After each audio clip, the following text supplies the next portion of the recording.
Bismillahirrahmanirrahim. Assalamualaikum warahmatullahi wabarakatuh.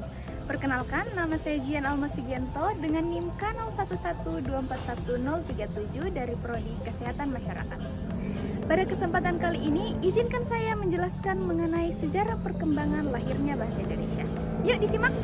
Sejarah awal perkembangan bahasa Indonesia. Tetapi, sebelum saya membahas lebih lanjut mengenai sejarah awal perkembangan bahasa Indonesia, kita perlu mengetahui arti dari bahasa. Bahasa adalah alat komunikasi yang berkembang seiring dengan peradaban manusia. Di Asia Tenggara, bahasa Melayu telah digunakan sejak abad ke-7 Masehi sebagai bahasa administrasi, perdagangan, dan budaya. Nah, bukti penggunaan bahasa ini ditemukan dalam prasasti-prasasti peninggalan zaman Kerajaan Sriwijaya. Nah, bukti sejarah penemuan bahasa Melayu yaitu pada saat ditemukannya prasasti-prasasti pada zaman Kerajaan Sriwijaya. Prasasti yang pertama yaitu Prasasti Kedukan Bukit yang ditemukan di tepi Sungai Tatang di Palembang pada tahun 683 Masehi yang berisi catatan perjalanan Dapun Tahiang, penguasa Sriwijaya saat itu yang melakukan ekspedisi militer dan memperluas kekuasaan. Yang kedua, ada Prasasti Talang Tuo yang ditemukan di Palembang pada tahun 684 Masehi yang berisi doa dan harapan untuk kesejahteraan masyarakat terkait dengan pembangunan Taman Sri Kshetra. Yang ketiga, ada Prasasti Kota Kapur pada tahun 686 Masehi yang ditemukan di Bangka Barat berisi ancaman kutukan bagi siapapun yang menentang kekuasaan atau kerajaan Sriwijaya.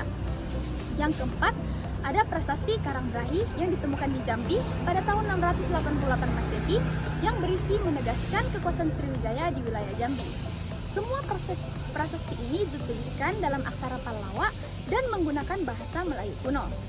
Penggunaan bahasa Melayu kuno dalam prasasti membuktikan bahwa bahasa ini sudah menjadi bahasa resmi dan berpengaruh sejak zaman Kerajaan Sriwijaya.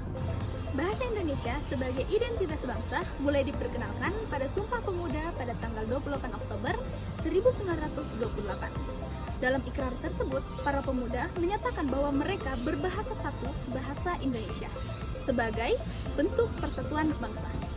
Sumpah Pemuda menjadi tonggak penting dalam perkembangan bahasa Indonesia, yang kemudian diresmikan sebagai bahasa nasional dan bahasa negara setelah kemerdekaan. Baik, itulah tadi penjelasan singkat saya mengenai sejarah awal perkembangan bahasa Indonesia.